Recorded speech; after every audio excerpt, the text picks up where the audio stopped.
Hello everyone, आज हम बात करेंगे विटामिन डी के बारे में।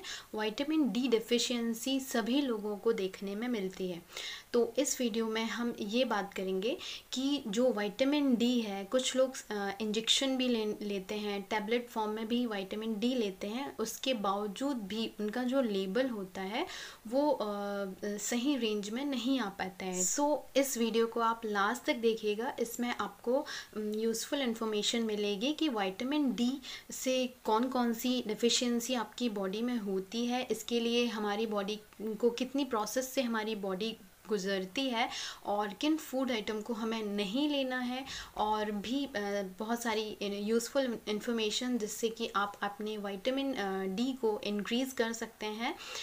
सबसे पहले यदि मैं बात करूं विटामिन डी से जो हमें प्रॉब्लम देखने मिलती है, सबसे पहले तो हमें बोन्स प्रॉब्लम सबसे ज़्यादा देखने में मिलती है, मसल्स प्रॉब्लम देखने में मिलती है, इंडाइजेशन की प्रॉब्लम हमें देखने को मिलती है, क्रैकिंग जो साउंड आता है हमारी बोन से, जैसे मोस्टली सबसे ज़्यादा यदि हमें घुटनों से जो आवाज़ आती है वो उस टाइप के साउंड जो होते हैं विटामिन डी से हमको देखने में मिलती है।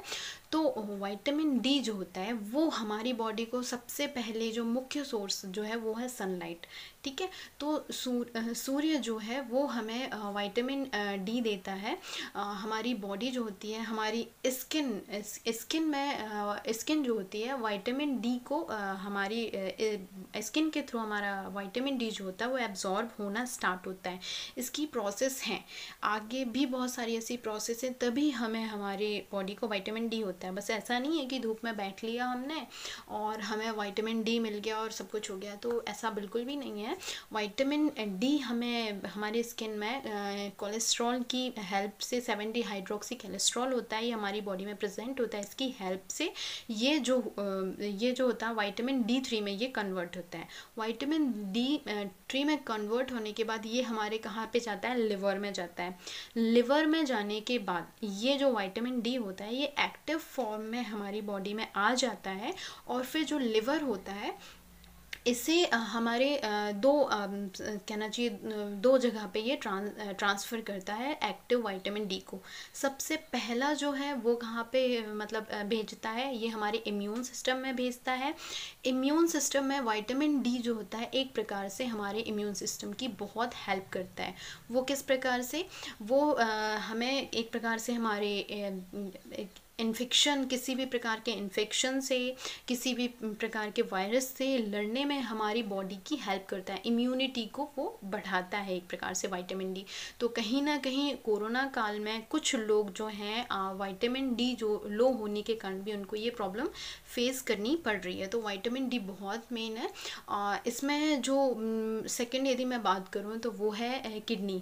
तो आपको पता है किडनी में ही हमारा जो कैल्शियम का एब्जॉर्प्शन हमारी बॉडी में होता है। तो जब आपको सन से क्या मिलेगा, विटामिन D3 मिलेगा, विटामिन D3 के थ्रू हमें फिर क्या मिलेगा, कैल्शियम मिलेगा।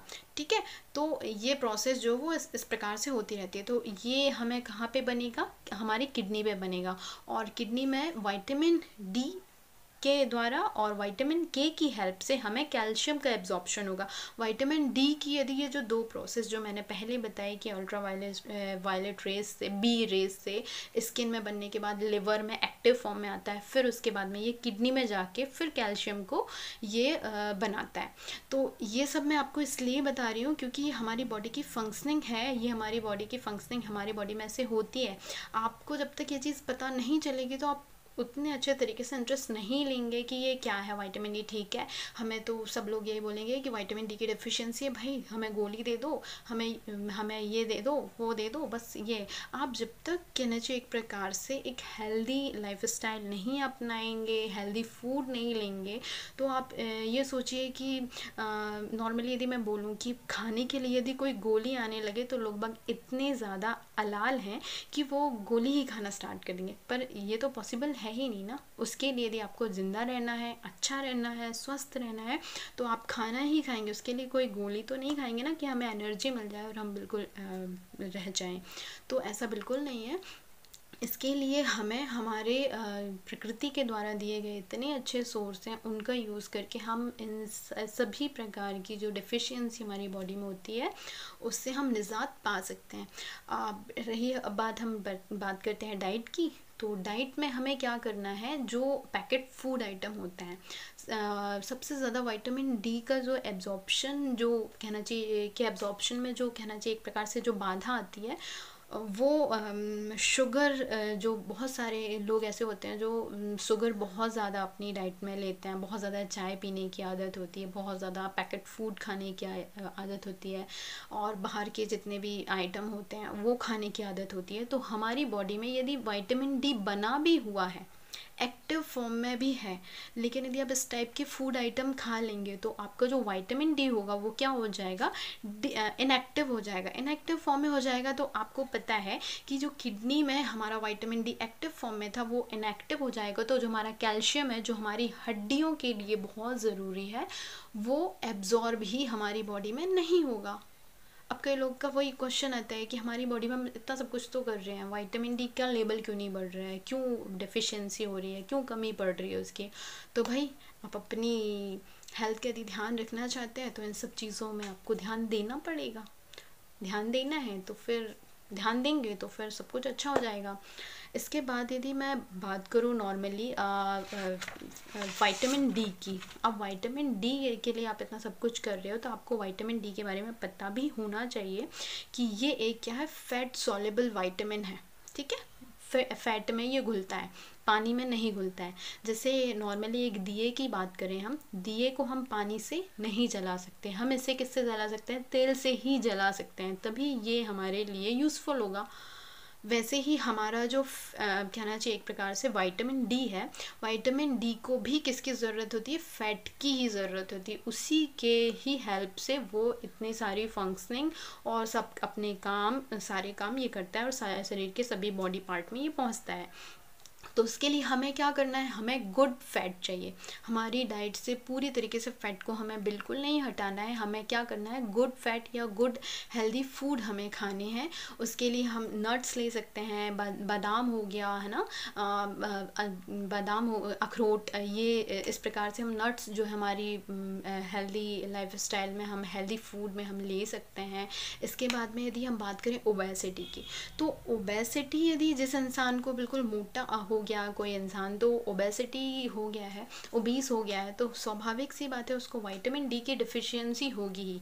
क्यों होगी, क्योंकि इंसान जब मोटापा थोड़ा बढ़ जाता है तो इंसान जो होता है वो लेज़ी हो जाता है, किसी भी चीज़ को वो कहना चाहिए एक प्रकार से धीरे धीरे धीरे ही बंदा करेगा।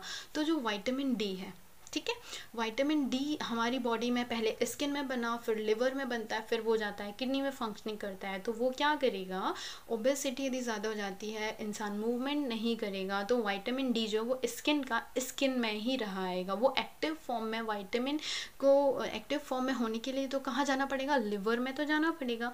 अब वो से लिवर में वो जा ही नहीं पाएगा, तो स्वाभाविक सी बात है ना, विटामिन डी हमारी बॉडी में बनेगा ही नहीं। तो विटामिन डी नहीं बनेगा तो ये प्रॉब्लम हमें देखने को मिलेगी ही। इसलिए हमें क्या करना है, अपने ओबेसिटी को कम करने के लिए भी हमें वर्क करना है, और हमें समथिंग हर घंटे में 30 से 40 मिनट के बाद हमें घूमना है, या जो भी कहना चाहिए एक प्रकार से आप कुछ भी वर्कआउट आप कर सकते हो, आपको ये करना है 30 से 40 मिनट तक के बाद आपको, यदि वर्किंग है आप, यदि आप ऑफिस वगैरह में वर्क करते हैं, तो आप 30 से 40 मिनट घूमने के बाद आप बैठने के बाद आप उसके बाद ज़रूर मूव करिए, अपनी बॉडी को मूवमेंट में ज़रूर रखिए। और एक प्रकार से यदि हम बात करें, एजिंग भी इसमें बहुत मतलब मेन रोल प्ले करती है। यदि ग्रेसफुल एजिंग है आपकी तो आपको प्रॉब्लम नहीं जाएगी, ग्रेसफुल एजिंग रहेगी तो, क्योंकि जो लोग एक्टिव रहते हैं तो उनकी एक तो एज भी समझ में नहीं आती, और वो बहुत अच्छे तरीके से अपना किसी भी काम को वो बहुत अच्छे से कर लेते हैं। तो आपने देखा होगा कि एक एज के बाद में अपनी हर बॉडी के पार्ट की जो फंक्शनिंग होती है वो धीरे धीरे स्लो होने लगती है। तो ये भी एक प्रकार से अब स्लो होने लगेगी। किडनी भी जो है वो थोड़ा अपना काम जो वो स्लो करने लगेगी, तो कैल्शियम का एब्जॉर्प्शन स्वाभाविक है वो भी धीरे धीरे कम होने लगेगा कैल्शियम का एब्जॉर्प्शन भी। तो इस प्रकार से ये एजिंग से भी बहुत इफ़ेक्ट पड़ता है।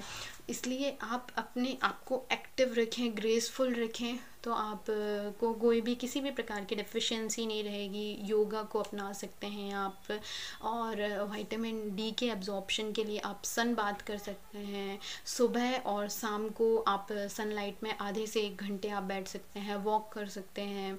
और सन चार्ज वाटर, इसके पहले वाले वीडियो में भी मैंने सन चार्ज वाटर के बारे में आपको बताया है, सन चार्ज वाटर के क्या फ़ायदे हैं।